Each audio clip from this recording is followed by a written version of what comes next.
Bismillahirrahmanirrahim.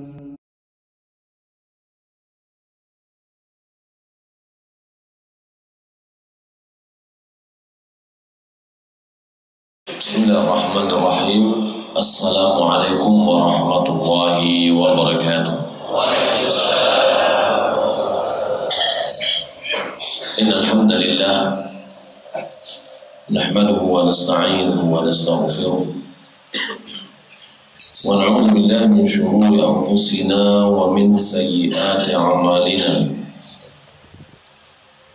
Man yahdihillahu fala mudilla lahu wa man yudlil fala hadiya lahu. Wa asyhadu an la ilaha illallah wahdahu la syarika lahu. Wa asyhadu anna Muhammadan 'abduhu wa rasuluh. Allahumma shalli wa sallim ala nabiyyina Muhammad wa ala alihi wa sahbihi ajma'in. Amma ba'd. Kaum muslimin dan muslimat yang dimuliakan oleh Allah Subhanahu wa taala, alhamdulillah, segala puji bagi Allah Subhanahu wa taala yang senantiasa mencurahkan nikmat dan karunia-Nya kepada kita. Nikmat yang begitu banyak yang jika kita hitung tidak akan mampu kita menghitungnya. Nabi Sallallahu Alaihi Wasallam selalu mengajarkan kita untuk banyak mengucapkan alhamdulillah. Di antaranya ketika kita bangun dari tidur kita, diajarkan kepada kita mengucapkan doa yang diawali dengan alhamdulillah. Alhamdulillahilladzi ahyana ba'da ma amatana wa ilayhi nusyur. Salawat dan salam semoga dan berkah Allah Subhanahu wa taala kepada Nabi kita Muhammad sallallahu alaihi wasallam. Allahumma shalli ala Muhammad wa ala ali Muhammad. Kaum muslimin dan muslimat yang dimuliakan Allah Subhanahu wa taala. Kajian kita pada pagi ini dengan tema kunci surga. Surga merupakan salah satu tempat dari dua tempat nanti di akhirat, yaitu surga dan neraka. Surga itu adalah kampung kenikmatan. Di situ seluruh apa yang diinginkan oleh seseorang, apapun bentuk kenikmatan dan kesenangan, maka didapatkanlah di dalam surga. Sebaliknya, api neraka merupakan kampung kesengsaraan. Apapun bentuk siksaan itu ada dalam api neraka. Siksaan yang paling ringan adalah siksaan yang didapatkan oleh paman Rasulullah SAW, Abu Thalib. Itu pun setelah diberikan oleh Nabi syafaat, karena dia telah membela agama Islam. Dan syafaat yang diberikan kepada orang kafir, yaitu khususnya kepada Abu Thalib, itu adalah syafaat yang khusus bagi Nabi. Orang lain tidak bisa memberikan syafaat seperti itu juga kepada orang kafir.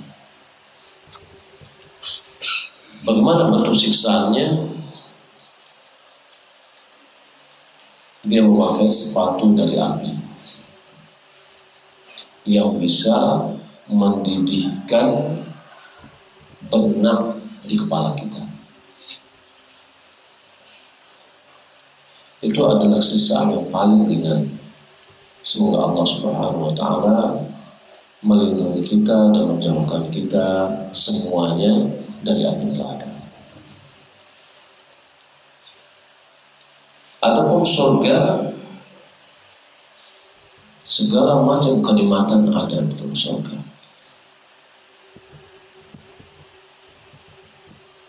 Dalam hadis yang dikeluarkan oleh Imam Muslim dan yang lainnya, orang yang terakhir masuk ke dalam surga, yang terakhir setelah penduduk surga masuk semuanya di dalam surga, orang-orang yang telah berhak untuk masuk ke dalam surga sudah masuk, sudah menempati tempat-tempatnya. Maka orang paling terakhir itu adalah orang yang telah disiksa lama di dalam api neraka, namun disebabkan dia adalah orang yang bertauhid, namun dosanya banyak. Akhirnya dia dikeluarkan dari api neraka. Yang potongannya sudah hitam gelap seperti arang.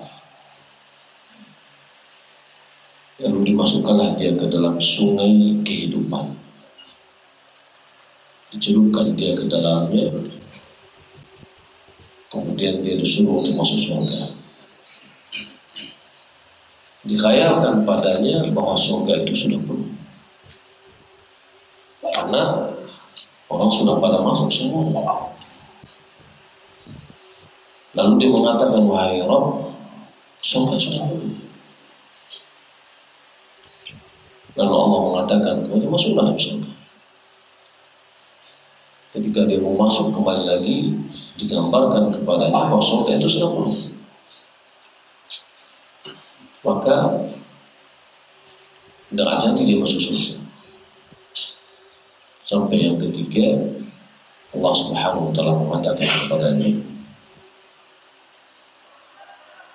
ala tarda, tidakkah kamu ridha laka fiha mithla mulki malikin fid dunya, bagimu di dalamnya seperti kerajaan raja dunia. Di dalam surga itu bagi orang yang terakhir masuk surga, dia akan mendapatkan kemewahan, kemegahan seperti yang dimiliki oleh raja dunia. Coba bayangkan raja dunia yang sekarang yang paling kaya siapa? Apa yang didapatkan? Itu adalah yang didapatkan oleh orang yang terakhir masuk surga. Lalu apa katanya? Raditu ya Rabb, aku ridha ya Allah, sudah cukup. Dapat tempat di surga, rumah jelek pun gak apa-apa gitu, asalkan dalam surga.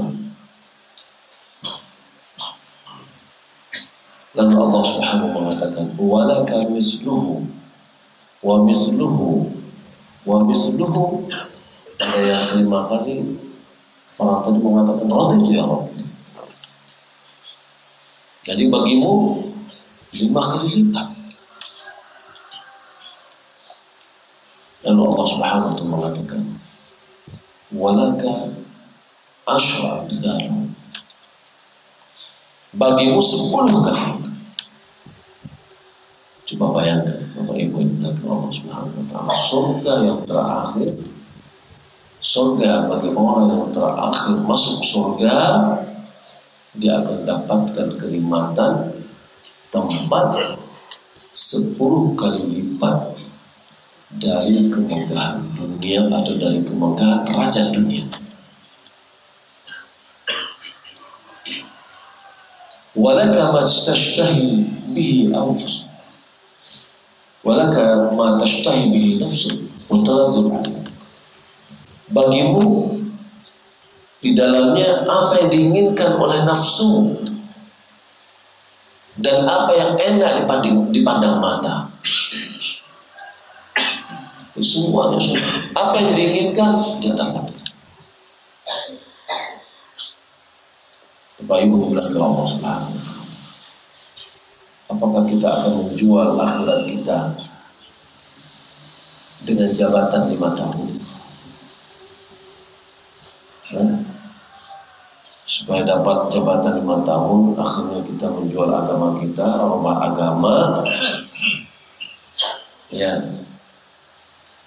berarti kita membayarkan yang lebih mahal untuk mendapatkan yang rendah.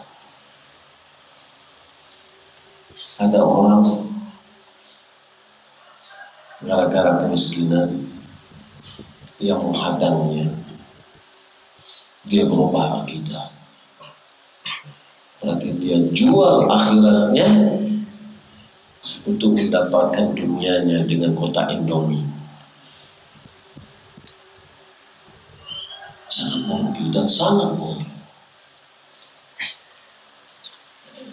Kehidupan kita di akhirat bukan untuk sementara, tapi kehidupan kita akhirat adalah untuk selamanya. Biasanya kalau kita di dunia ini, ketika kita mau bikin acara, mana yang panjang atau lama persiapannya atau pelaksanaan acara itu? Persiapan. Seorang anak muda ingin menikah, dia persiapkan bertahun, 2 tahun untuk dia melaksanakan acara hanya 4 jam. Nah sekarang, mana yang panjang kehidupan dunia dengan kehidupan akhirat? Panjang. Yang dunia ini, Nabi SAW mengatakan, Inna amara ummati baina 60 wa 70. Sesungguhnya umur umatku ini antara 60 dengan 70 tahun. Wa qalilun man yajuzu dzalik. Sedikit orang yang melewati umur 70 tahun. Sedikit. Bapak Ibu yang sudah berumur 70, ini adalah, coba lihat ke belakang lagi kita. Siapa kawan-kawan kita dahulu yang waktu masih kawan-kawan permainan waktu kecil, dia masih hidup sekarang. Kalau kita bisa hitung, maka kita termasuk orang yang sedikit. Bapak Ibu dan Allah Subhanahu wa Ta'ala, bagaimana dengan surga Firdausil A'la? Kalau itu adalah surga orang terakhir masuk surga. Dan bagaimana dengan surga Firdausil A'la? Kata Nabi sallallahu alaihi wasallam, la 'ainun ra'at wa la udhunun sami'at wa la khatara fi bali bashar. Tidak ada mata yang melihatnya, tidak ada telinga yang mendengarnya, dan tidak pernah terlintas di hati seorang manusia.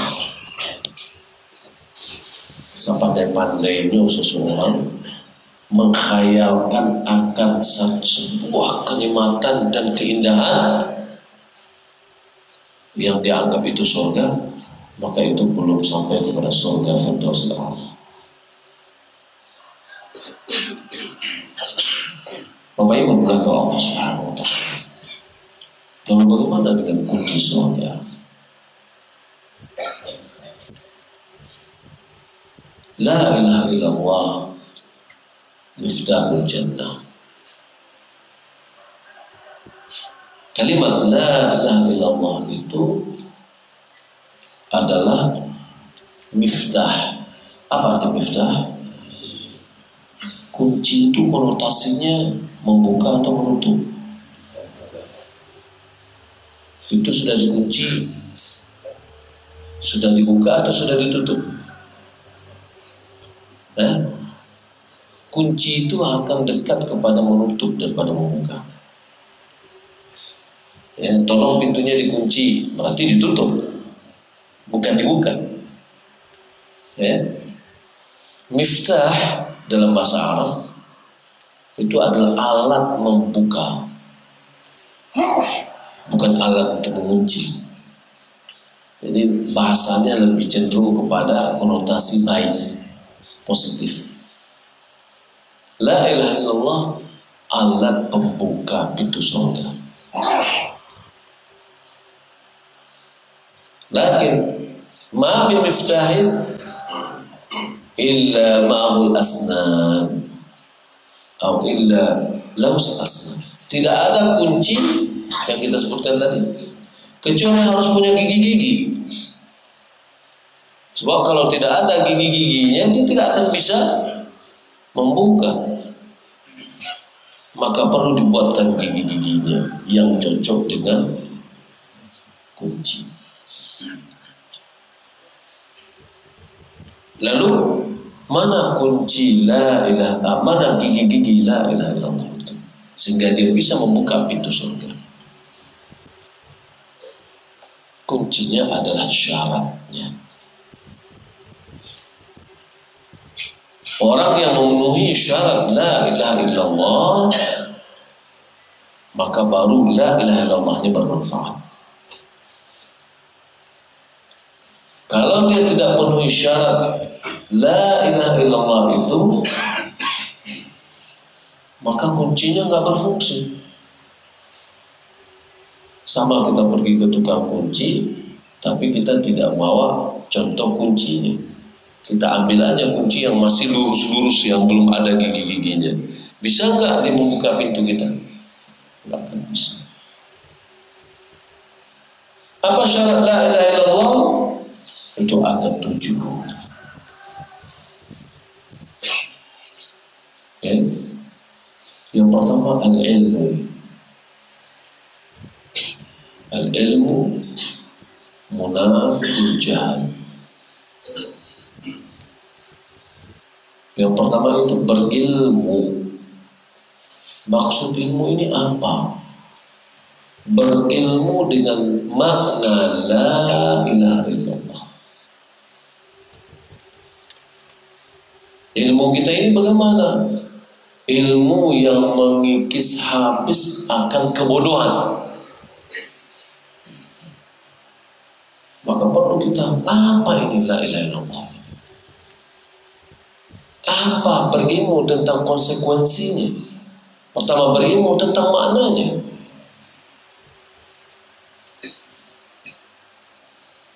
La ilaha illallah adalah kalimat tauhid, di mana di dalamnya ada nafyun wa isbat,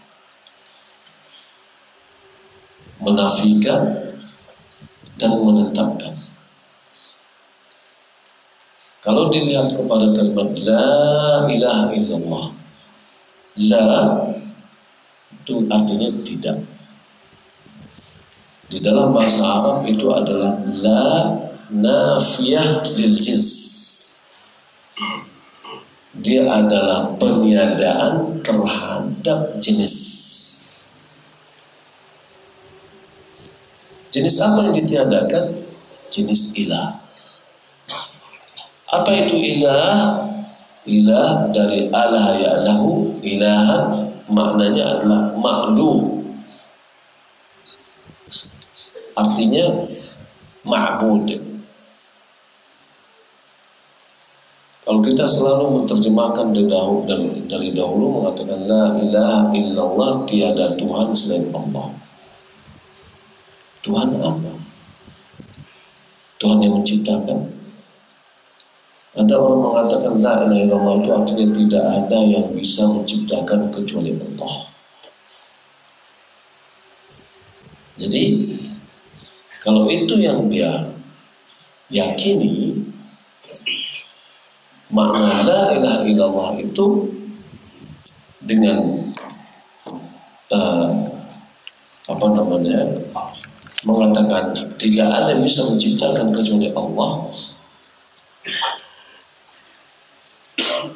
maka kapan seorang itu baru bisa dikatakan musyrik? Apabila dia meyakini ada selain Allah yang bisa menciptakan. Orang Quraisy tentang perbuatan Allah mereka yakini. Ketika ditanya kepada mereka siapa menciptakan langit dan bumi, mereka menjawab Allah. Lalu kenapa mereka diperang oleh Nabi? Kalau seandainya meyakini Allah yang menciptakan, nah kenapa mereka diperang oleh Nabi Sallallahu Alaihi Wasallam? Oh, ternyata orang Arab Quraisy dalam surat Shofar ayat 35 tidak mau mengucapkan la ilaha illallah. Orang Indonesia sangat mudah mengucapkan la ilaha illallah. Kenapa orang Arab nggak bisa atau nggak mau mengucapkan la ilaha? Apakah berat sekali ucapan la ilaha illallah itu? Tidak. Karena mereka sangat paham dengan tuntutan dari la ilaha illallah. Lalu bagaimana bagi orang Indonesia suka mudah membaca la ilaha illallah? Karena di antara mereka ada yang tidak paham apa tuntutannya. Dalam surah Shafat ayat 35 Allah Subhanahu wa ta'ala firman, innahum kanu idza qila lahum la ilaha illallah yastaghfirun. Mereka sesungguhnya mereka apabila dikatakan kepada mereka itu la ilaha illallah, mereka sombong, nggak mau mengucapkan. Ayat 36 dia katakan wa yaqulun, mereka mengatakan a inna la tariku alihatina li syairin majnun. Itu makna dari la ilaha illallah. Mereka mengatakan, apakah kami sungguh meninggalkan ilah-ilah kami yang kami ibadati, yang kami dekati, yang kami bertawakal kepadanya, yang kami menyembelih untuknya? Itu maknanya ilah. Lata, Uzza wa Manat dan yang lainnya. Ada 300 patung di sekitar Ka'bah dahulunya. Maka ketika mereka mengucapkan la ilaha illallah, mereka mengatakan, apakah kami akan meninggalkan Tuhan-Tuhan ini? Disebabkan oleh perkataan tukang syair yang gila, Nabi mengajaknya kepada kebenaran, tapi dikatakan sebagai tukang syair yang gila. Berarti orang Arab Quraisy pada yang tidak mau mengikuti Nabi sangat paham dia dengan makna la ilaha illallah. Kalau dia ucapkan la ilaha illallah, dia harus meninggalkan Tuhan-Tuhan mereka yang banyak yang mereka ibadati. Ya. Pada surat setelahnya, yaitu surat Shad ayat 4 dan 5. Wa'ajibu an ja'ahum munzirun minhum faqala al-kafirun hadha sahirun kadzdzab. Mereka terheran-heran.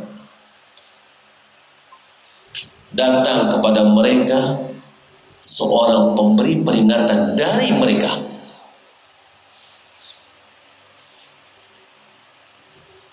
Lalu orang kafir mengatakan hadza sahirun kadzdzab. Ini adalah tukang sihir yang pembohong. Ini adalah sebuah konsekuensi yang harus dihadapi bagi orang yang membawa kebenaran, untuk merubah tradisi satu kaum yang sudah lama menyimpang dari kebenaran. Itu merupakan konsekuensi. Dia akan tertuduh, dia akan dibilang sesat, dia akan dibilang membawa ajaran baru. Nabi dituduh oleh kaumnya sendiri. Apa kata mereka? Aja'ala al-alihata ilahan wahida inna hadza la syai'un ujab. Apakah dia, maksud dia itu adalah Nabi Muhammad, menjadikan ilah-ilah, Tuhan-Tuhan yang diibadati menjadi ilahan wahida, ilah yang satu. Inna hadza la syai'un ujab, ini adalah suatu hal yang mustahil. Artinya mereka sangat paham ajakan Nabi Muhammad dengan la ilaha illallah itu adalah meninggalkan sesembahan-sesembahan selain Allah dan menjadikan satu sesembahan saja, yaitu Allah Subhanahu wa taala.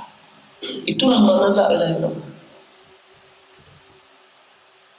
La ilaha illallah. La ilaha, tidak ada yang sesembahan-sesembahan yang berhak untuk diibadati,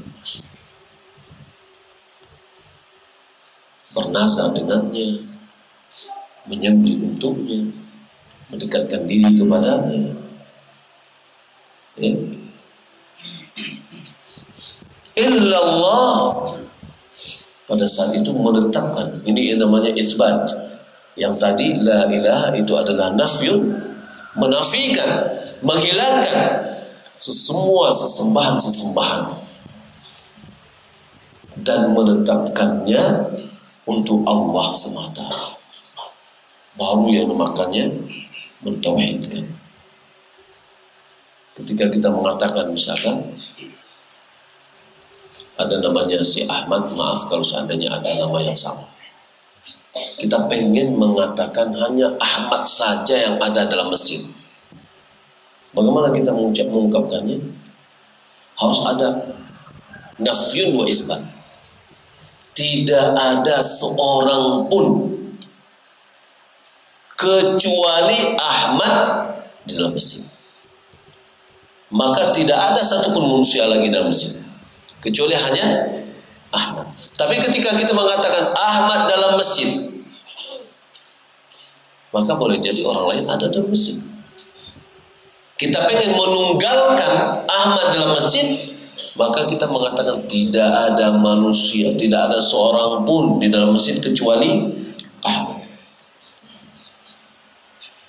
Ketika kita ingin mentauhidkan Allah, kita harus mengesahkannya, mengikis sesembahan selain daripada Allah dan menetapkannya hanya untuk Allah semata.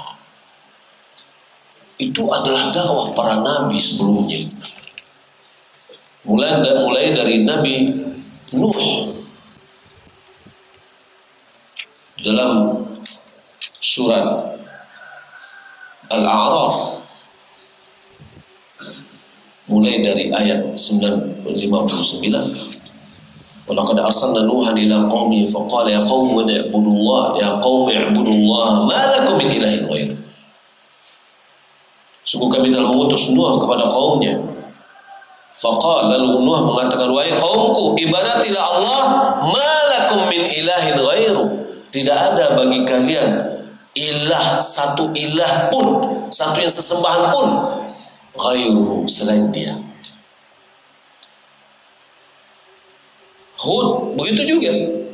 Wa ila 'adin akhahum Huda, kami telah mengutus kepada Ad, kaum Ad, saudara mereka Hud. Qala ya qaumi i'budullah ma lakum min ilahin ghairuh. Hud mengatakan kepada kaumnya, wahai kaumku, ibadatilah Allah, ma lakum min ilahin ghairuh. Tidak ada bagi kalian dari ilah pun yang sesembah, yang diibadati, ghairuhu, selain dia. Itulah makna la ilaha illallah. Nah, konsekuensinya apa? Kita harus berilmu dengan konsekuensinya, yaitu meninggalkan sesembahan-sesembahan selain daripada Allah. Pengibadatan kita hanya kepada Allah semata. Mendekatkan diri kita hanya kepada Allah semata. Maka kalau seandainya ada orang yang mengatakan la ilaha illallah, tapi dia tidak tahu makna la ilaha illallah, dia tetap menjalankan, ya, dia tetap menjalankan lawan dari la ilaha illallah. Dia katakan la ilaha illallah, tiada Tuhan selain Allah, tapi dia meminta juga kepada selain Allah, meminta kekuburan. Dia mempercayai sesuatu yang bisa memberikan kemudahan rezekinya selain daripada Allah, masam jimat. Berarti la ilaha illallahnya tak bermanfaat. Kalau tidak bermanfaat, bisa tak membuka surga? Tidak bisa. Yang kedua, syarat yang kedua adalah al-ikhlas. Ikhlas ini lawannya adalah syirik. Apa itu ikhlas? Ikhlas itu adalah murni. Lawannya campur aduk. Jadi kalau seandainya kita melihat jual bensin 100% murni, itu namanya bensin ikhlas.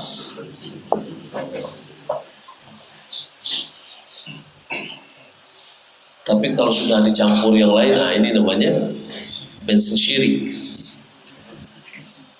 Seorang beribadah hanya diberikannya yang ditujuannya Allah semata, mengharapkan wajah Allah, bukan wajah manusia.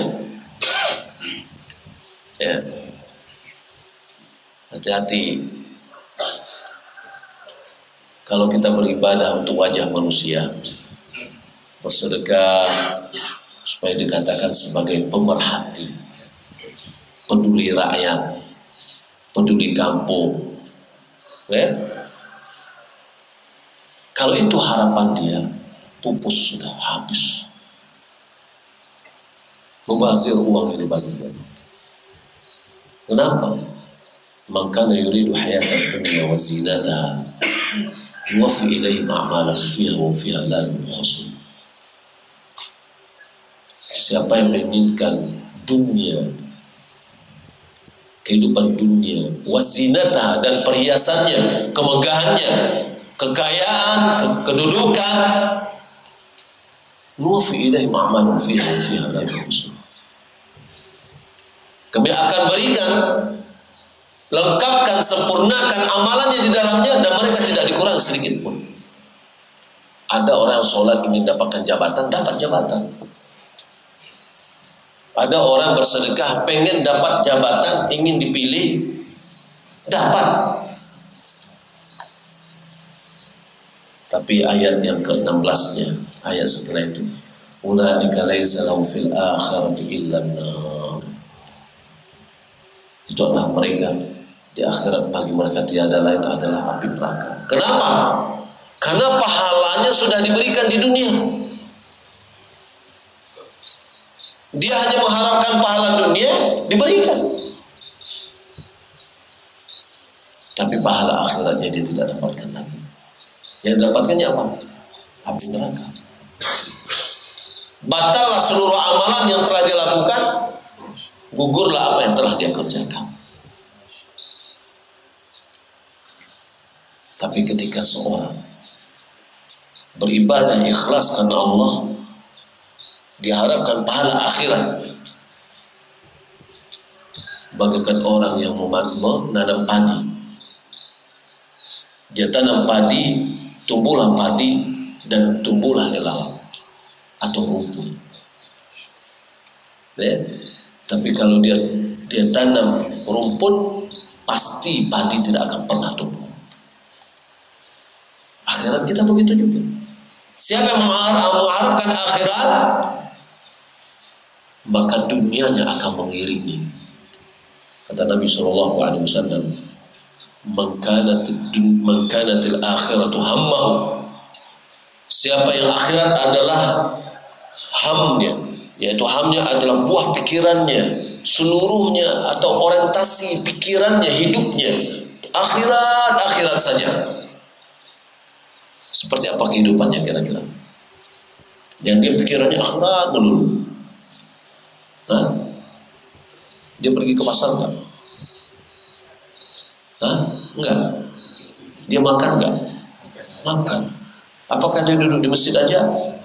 Tidak. Itu terus sempit kita memikirkan akhirat itu. Jika dia punya jabatan, dia cari akhirat dengan jabatannya. Jika dia punya harta yang berlimpah ruah, dia jadikan hartanya sebagai jembatan dia untuk menuju akhiratnya. Coba lihat Abdurrahman bin Auf,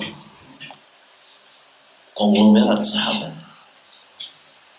Dan dia adalah orang yang dikatakan oleh ulama sebagai orang yang zuhud.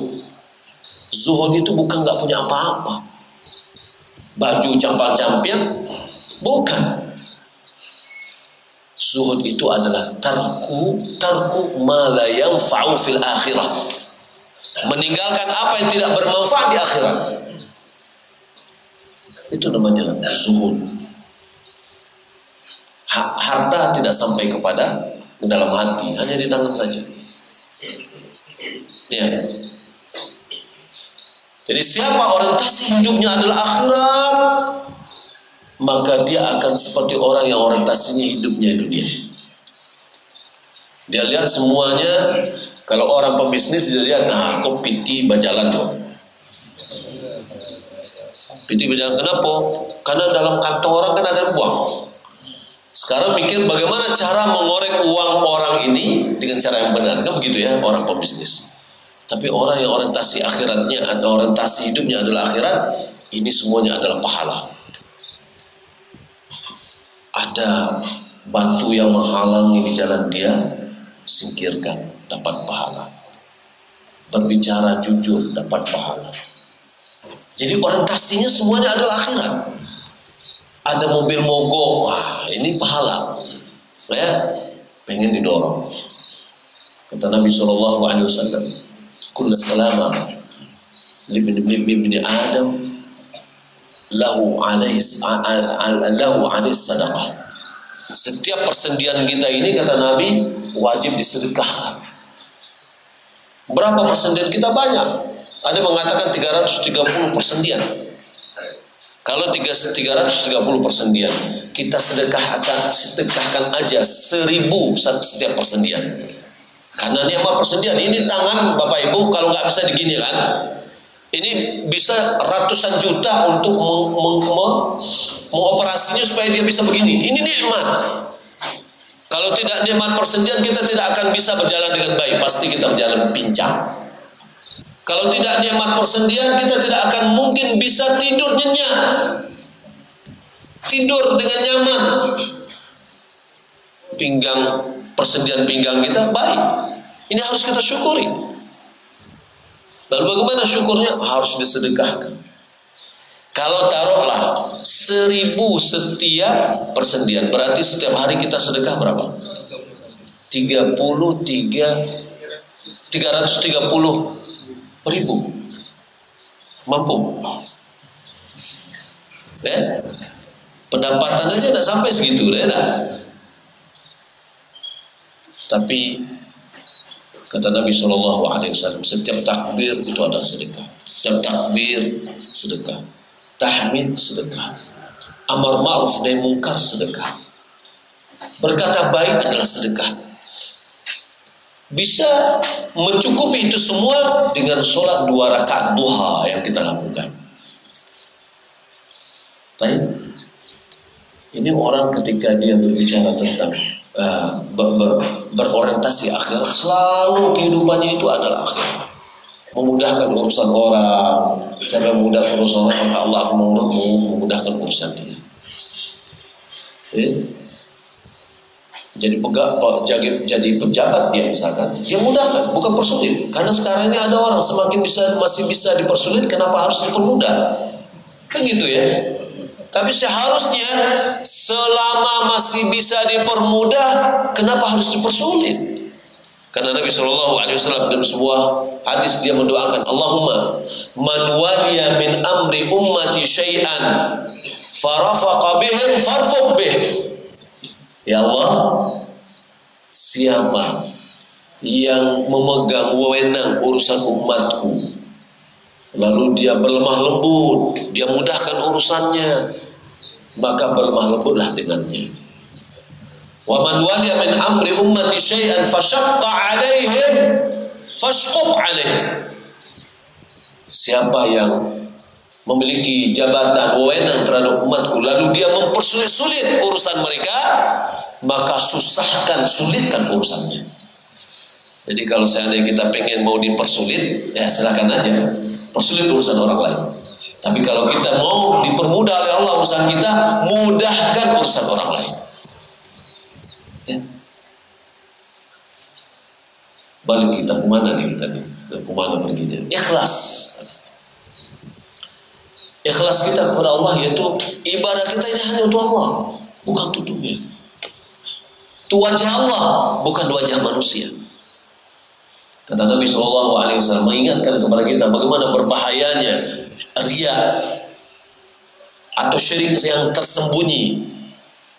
Akhwafu ma akhafu alaikum, yang paling aku takutkan kepada kalian, kata Nabi, adalah asyirkul khafi, syirik yang tersembunyi.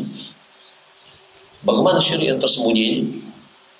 Yaqumur rajulu fayusalli, seorang sholat, mungkin sholatnya biasa-biasa aja, fayuzayyinu sholatahu, dia perbaiki sholatnya disebabkan dilihat oleh orang lain.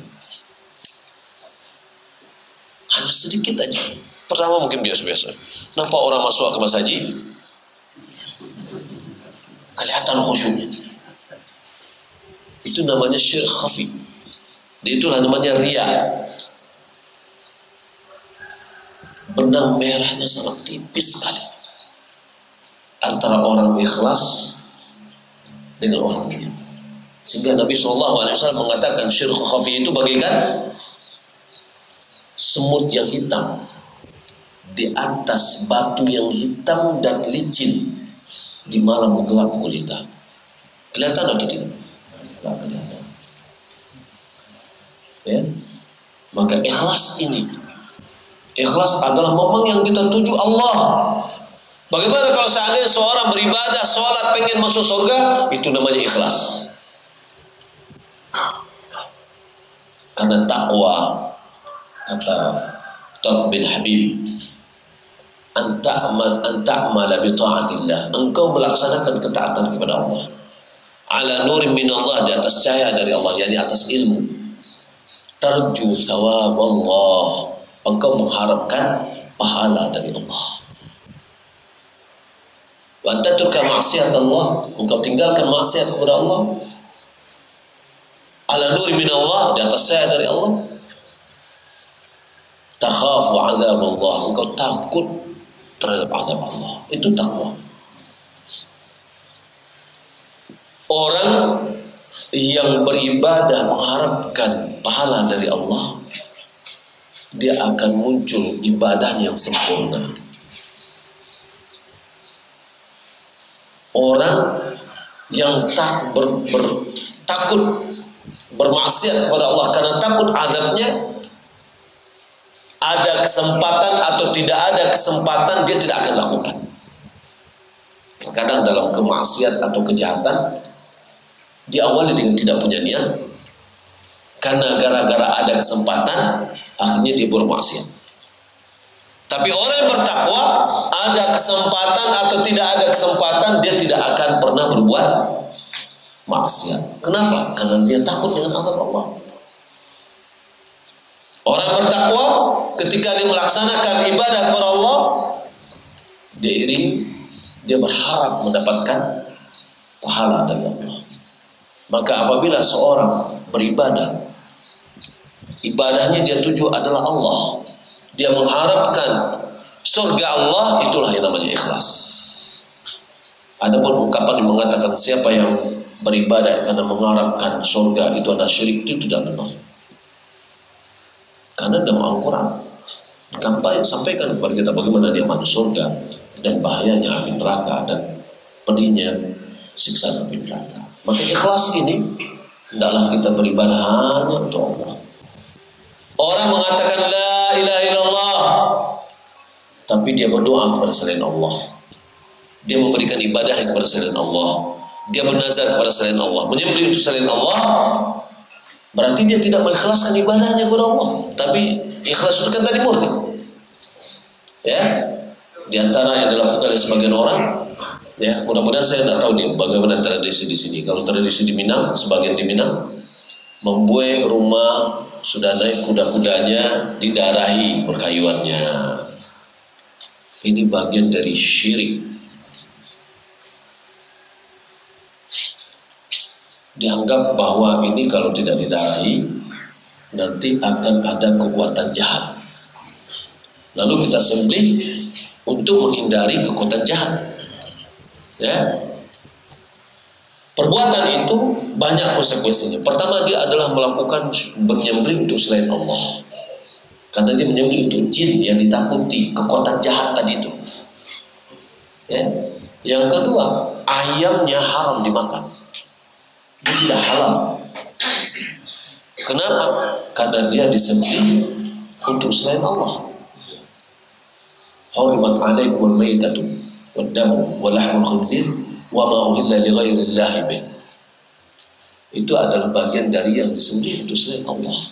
Walaupun dia mengucapkan bismillah 1000 kali, tapi tujuan untuk menyembelihnya itu bukan untuk Allah, maka dia jatuh kepada yang diharamkan untuk dimakan. Kita selalu mengucapkan dalam salat kita, inna salati wa nusuki wa mahyaya wa mamati lillahi alamin. Sesungguhnya salatku, sembelihanku, hidup dan matiku untuk Allah Rabb semesta alam. Tapi di luar kita menyembelih itu selain Allah. Nah, ini syarat ya, yang kedua. Syarat yang ketiga adalah yakin. Yakin yang mengikis habis rasa keraguan. Yakin Allah Subhanahu wa taala memberi rezeki kita. Mengikis habis keraguan bahwa Allah tidak memberi rezeki kita. Banyak terkadang orang takut miskin. Ya, akhirnya bermacam-macam dia lakukan. Sebenarnya semua kita Bapak Ibu telah ditetapkan rezekinya. Kapan? Ketika kita berumur 4 bulan dalam kandungan ibu kita. Maka jangan pernah takut kita dengan rezeki anak kita. Sudah ada garisnya dari Allah Subhanahu wa taala. Ya. Sebagaimana juga orang tua kita dahulu mungkin tidak pernah juga memikirkan rezeki kita. Toh ketika kita sudah seperti ini, subhanallah, kehidupan kita ini bagaikan air. Kalau air tersenang, ya, terhambat, dia pasti akan lari ke tempat yang rendah. Dalam kehidupan untuk cari rezeki kayak gitu juga. Usaha ini gagal, sudah cari yang lain, ya, sampai dapat. Rezeki kita sudah tetapkan. Apa yang telah kita dapatkan itu adalah rezeki kita. Apa yang belum kita dapatkan, dia tidak akan keluar dari apa yang telah ditetapkan oleh Allah. Harus kita yakin, ya. Yakin kepada Allah Subhanahu wa taala, menghilangkan rasa ragu. Itu yang ketiga. Yang keempat, as-sidq, jujur. Lawan dari al-kadzib, mendustai. Apa kita jujur mengatakan la ilaha illallah, tidak ada yang beribadah kecuali Allah? Konsekuensi jujur itu adalah betul-betul mengikuti tuntutannya. Kemudian mahabbah, mencintai syariatnya, mencintai ajarannya, mencintai sunnah Nabi. Ini adalah bagian dari la ilaha illallah. Kemudian yang keenam, ya, al-mahabbah lawannya mengikis habis rasa kebencian. Jangan kita benci dengan ajaran. Dzalika bi annahum karihu ma anzalallah fa ahbata a'malahum. Hal itu disebabkan karena mereka membenci, tidak senang dengan apa yang diturunkan oleh Allah, maka batallah amalan mereka. Hati-hati Bapak Ibu. Kalau kita belum mampu melakukan, katakan saya belum mampu melakukan. Saya yakin itu adalah ajaran agama Islam, itu adalah sunnah Nabi. Itu jauh lebih baik daripada kita mengatakan atau menghilangkan, oh itu tidak tahu, itu bukan dari ajaran Nabi, itu bukan dari syariat. Jangan. Ya. Ada hal-hal yang terkadang kita di dalam ajaran agama ini sudah jelas, tapi kita selalu membawanya kepada tradisi. Ya, mudah-mudahan di sini nggak ada, tapi kadang-kadang di Minang agak susah juga, yaitu pembagian harta warisan. Yang padusi lebih banyak dapat daripada laki-laki. Sementara Allah mengatakan, yusikumullahu fi auladikum lidzakari mislu hadzil unthayain. Ini ketetapan Allah Subhanahu wa taala.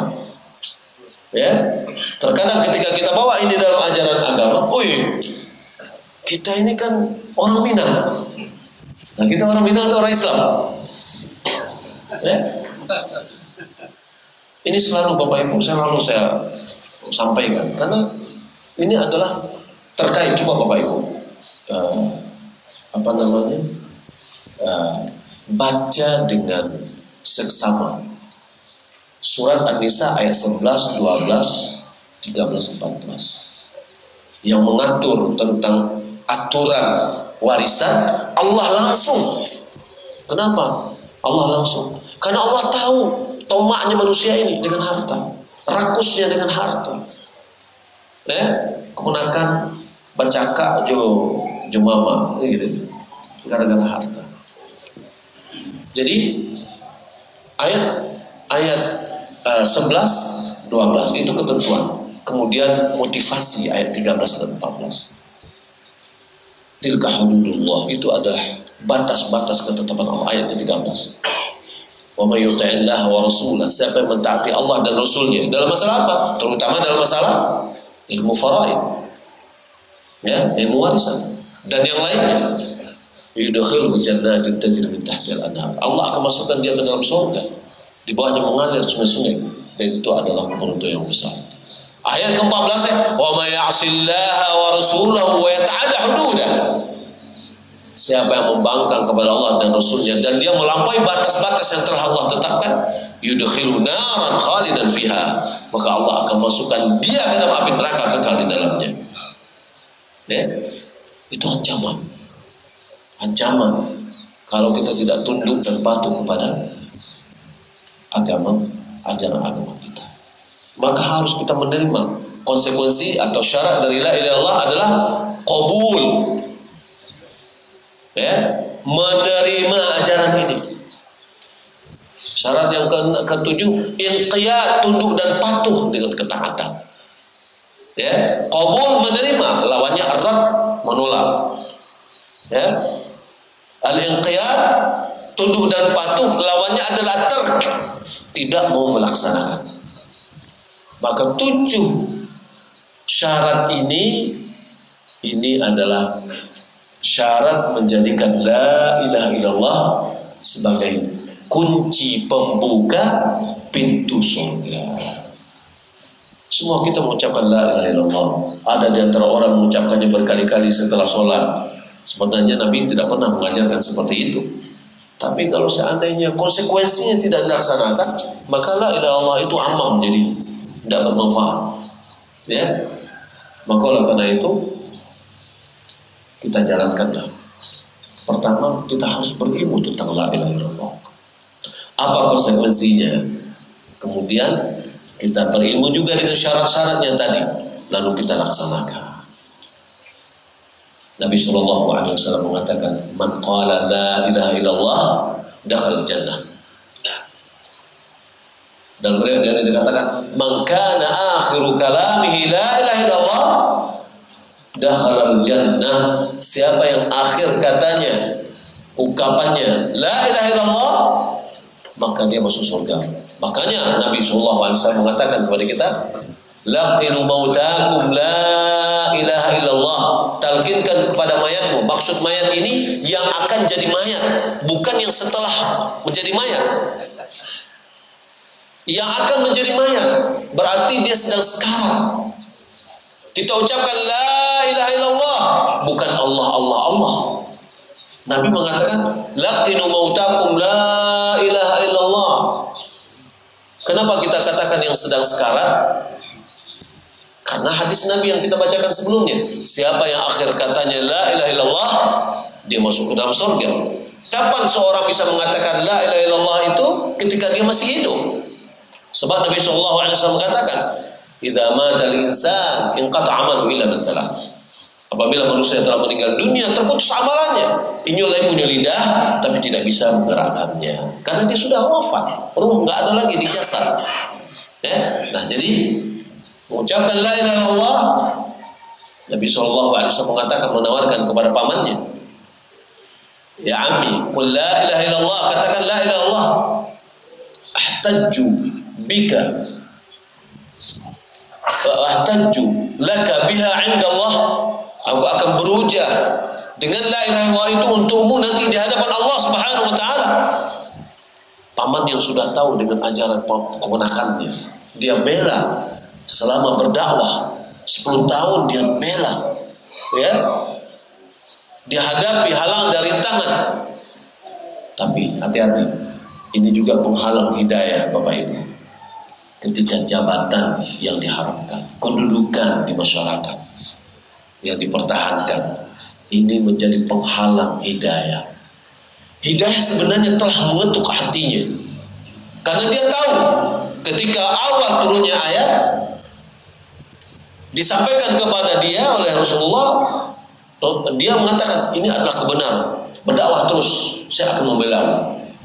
Ya, tapi ketika betul-betul serius diajak, waktu sekarat lagi, ada Nabi, ada 2 orang tokoh Quraisy. Apa katanya? Atarghabu an millati Abdul Muttalib. Apakah kamu tidak suka dengan ajaran Abdul Muttalib? Nenek-nenek bapaknya, kedudukan, adat istiadat dan yang lain, maka ini bisa penghalang hidayah. Nabi selalu mengatakan, ya ammi, wahai pamanku, katakan la ilaha illallah, aku akan berhujah bagimu dengan la ilaha illallah itu di hadapan Allah. Yang satu lagi tetap juga menggoda, kamu gak suka dengan ajaran Abdul Muttalib. Akhirnya apa? Dia pilih ajaran Abdul Muttalib. Kenapa? Karena ego. Apa egonya? Dia katakan supaya orang kampungnya tidak mengatakan dia pindah kepada ajaran Nabi Muhammad karena sakitnya kematian. Ya, maka dia tetap sekukuh dengan egonya, kan gitu. Hati-hati. Ini juga penghalang hidayah. Ya, bersekukuh dengan ego kita, bersekukuh dengan kedudukan kita. Kalau seandainya itu tidak di atas ajaran Nabi kita Muhammad SAW, bisa menutup hidayah pada hati kita. Bapak Ibu dimuliakan Allah Subhanahu Wa Taala, mudah-mudahan apa yang kita sampaikan bermanfaat. Bapak Ibu, ini adalah pertama saya datang ke sini di Pulang Pidi, ya. Qadarullah, sebenarnya belum pernah terlintas di pikiran saya untuk datang ke sini, tapi takdir dari Allah Subhanahu Wa Taala. Alhamdulillah di Aceh ini saya sudah ke tempat Tuhan 2 kali. Yang pertama 2014, ya, kemudian kedua di sini, kemudian juga ke Dok Semawe pernah, ke ke Takengon pernah juga. Ya, subhanallah, di Takengon itu kiranya diinformasikan ke saya, di sana ada 800 kakak dari warga Minang. Masya Allah, ramai juga. Ya. Bapak Ibu dimuliakan Allah Subhanahu Wa Taala, silakan pertemuan kita ini berlanjut di Surau TV, insya Allah. Ya Pak, iya Pak, silakan Pak. Tadi sebelum sama saya, tadi Bapak menyampaikan bahwa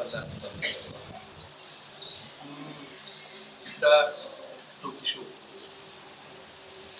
Apa yang terjadi sekarang ini? Ada orang membakar kalimat la ilaha illallah. Apakah timbul pertanyaan, apa boleh kita katakan kafir? Iya. Pertama, kita sampaikan dia sebagai hukum. Dia gini Pak, menghukum itu terbagi kepada dua.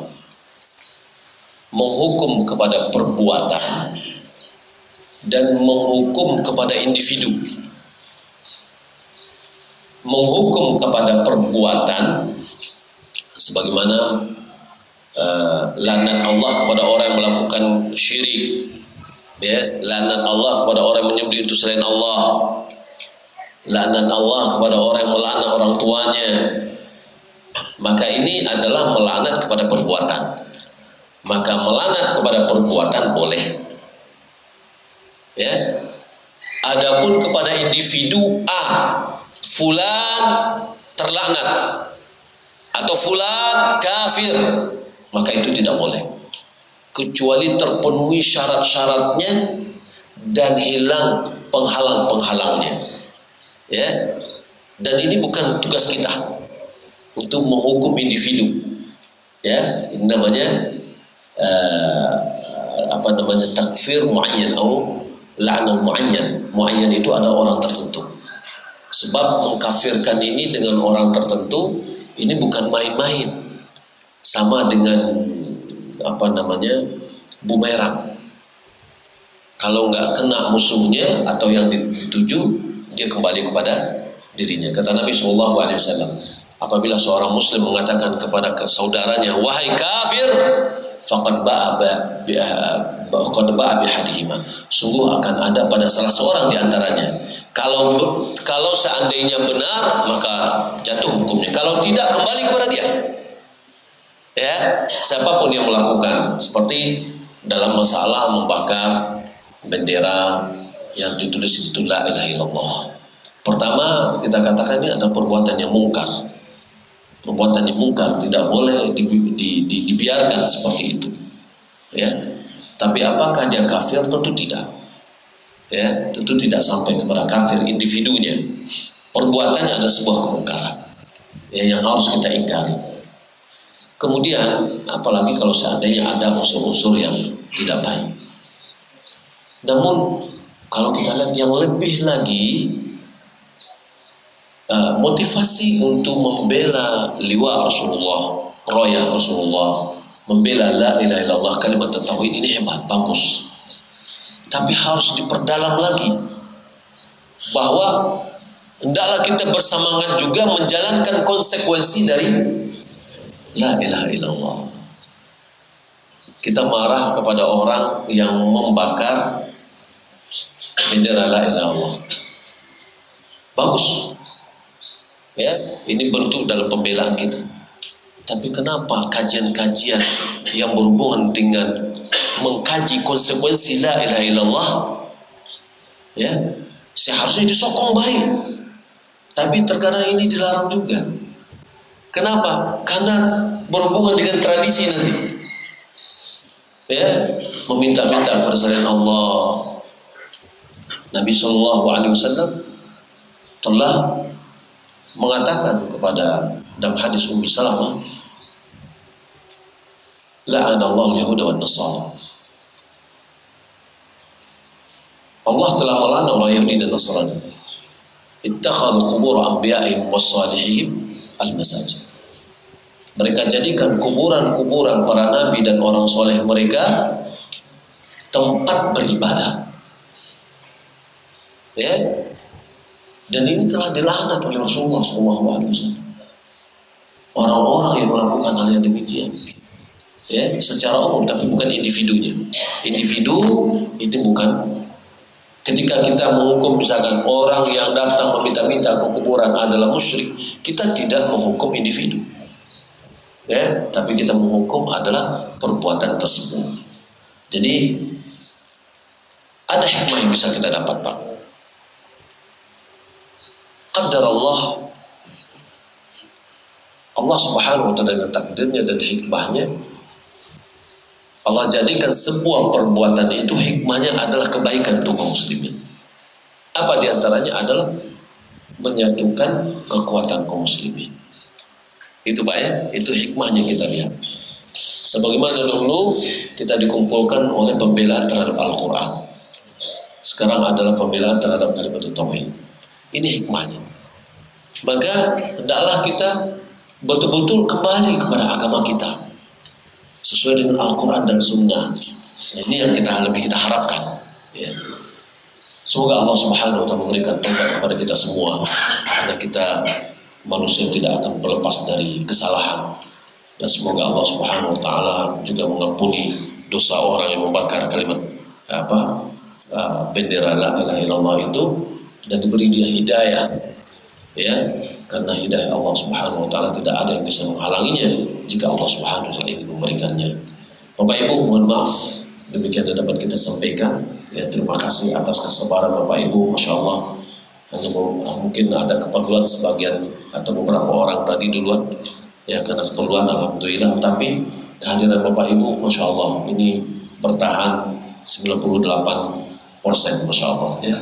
Mudah-mudahan Allah Subhanahu wa Ta'ala memberikan pertama rahmatnya, sakinahnya dia turunkan kepada kita, dan semoga Allah Subhanahu wa Ta'ala sebut kita-kita yang hadir ini di hadapan malaikat-malaikatnya. Mohon maaf atas segala kekurangan kesalahan. Terima kasih atas perhatian.